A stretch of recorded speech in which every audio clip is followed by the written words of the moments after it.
नव नालंदा महाविहार में गुरु पद्म संभव के जीवन और विरासत पर केंद्रित 2 दिवसीय अंतर्राष्ट्रीय सम्मेलन का शुभारंभ हुआ।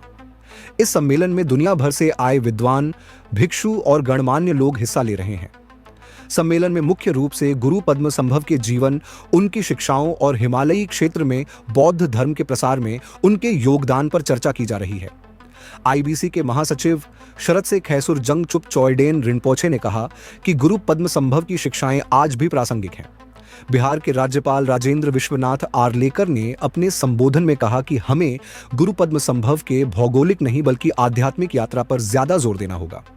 उन्होंने कहा कि बौद्ध विरासत और विचारों की प्रासंगिकता आज पहले से और ज्यादा बढ़ गई है।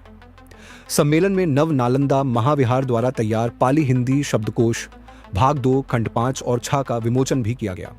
यह शब्दकोश बौद्ध अध्ययन के क्षेत्र में एक महत्वपूर्ण योगदान है।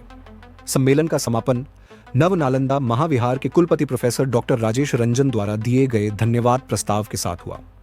उन्होंने इस कार्यक्रम के आयोजन के लिए संस्कृति मंत्रालय, आईबीसी और महाविहार के पूर्व निदेशक प्रोफेसर रविंद्र पंत को विशेष धन्यवाद दिया। ये जो प्रोग्राम था ये गुरु पद्म संभव के बारे में था। गुरु पद्म संभव को गुरु रिम्पोचे के नाम से भी जाना जाता है। अब इनको गौतम बुद्ध के बाद इनको माना जाता है कि ये दूसरे बुद्ध हैं, मतलब गौतम बुद्ध के अलावा इन्हें भी बुद्ध की तरह माना जाता है। मगर इनके बारे में जानकारी बहुत कम है पब्लिक में। आमतौर पे सबको पता है गौतम बुद्ध के बारे में, मगर गुरु पद्म संभव या गुरु रिम्पोचे के बारे में ज्ञान बहुत कम है लोगों में। बहुत ही महत्वपूर्ण ये थे, वो संत थे एक तरीके से। उन्होंने बल्कि आज आप अगर देखें तिब्बती बुद्धिज़्म, चारों तरफ जो तिब्बतन बुद्धिज़्म जो चला हुआ है, तिब्बतन बुद्धिज़्म की शुरुआत इन्होंने किया। भारत से ये हिमालय के पर्वत को पार करते हुए उस ज़माने में, मैं बात कर रहा हूँ 7वीं शताब्दी की, क्रॉस करके तिब्बत में जाके वहाँ पे उन्होंने बुद्धिज़्म फैलाया। और तिब्बत में उस वक्त जो एटमॉस्फेयर था, जो माहौल था, वो ये था कि बाहर के कोई भी फिलॉसफी या कोई भी बाहर की रिलीजन जो है वहाँ पे आने से वो मना करते थे। मगर मैं बता रहा हूँ तो अब हुआ ये कि ये जब गए वहाँ पे, इनमें इतना विल पावर था, इतना डिटर्मिनेशन था कि भाई मैं वहाँ पे बौद्ध धर्म को फैला के ही आऊँगा, कि वो सक्सेसफुल रहे।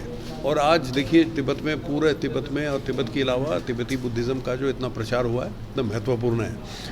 अब ये जो 2 दिन का इवेंट हम लोगों ने यहाँ पे किया, एक सबसे बड़ी बात यह है कि नालंदा में ही पद्म संभवा ने अपना पढ़ाई लिखाई किया था। वो पढ़े थे यहाँ पे नालंदा यूनिवर्सिटी में। महाविहार नालंदा और इंटरनेशनल बुद्धिस्ट कॉन्फेडरेशन नई दिल्ली के संयुक्त तत्वावधान में ये 2 दिवसीय अंतर्राष्ट्रीय बौद्ध सम्मेलन का जो आयोजन किया गया है, इसमें करीब 6 देशों से लोग आए हुए हैं। भूटान, नेपाल, म्यांमार, रसिया और वियतनाम। ये इसमें करीब 54 स्कॉलर्स जो हैं और 19 रिनपोचे आए हुए हैं।